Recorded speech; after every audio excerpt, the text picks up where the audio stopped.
नमस्कार मित्र आणि मैत्रिणींनो. तर मैत्रिणींनो, तुम्ही चवळीची भाजी म्हणजे पालेभाजी कशी बनवता? तर मी तर आज आहे ना अगदी साध्या सोप्या पद्धतीने शॉर्टकटमध्ये ही भाजी बनवलेली आहे.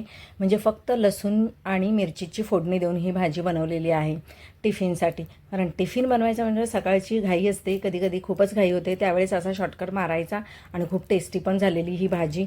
त्यानंतर पालक राईस बनवलेला, चपाती, त्यानंतर चटणी होती ती दिली मिरची लसणाची. तर ही भाजी मी कशी बनवलेली, आधी शेंगदाणे येते भाजून घेतले आणि थोडेसे जाडसर असे वाटून घेतले. त्यानंतर मिरच्या कट करून घेतल्या. त्यानंतर लसूण आहे तो ठेचून घेतला. त्यानंतर 2 पळी तेल घेतलं, त्यात मिरची लसणाची चांगली फोडणी दिली. मग ही भाजी घालून घेतली.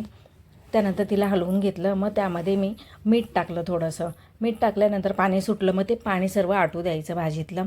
ते सर्व पाणी आटल्यानंतर मग मी शेंगदाण्याचा जाडसर रस्सा कूट केलेला तो टाकला आणि खूप टेस्टी झालेली ही साधी सिंपल भाजी.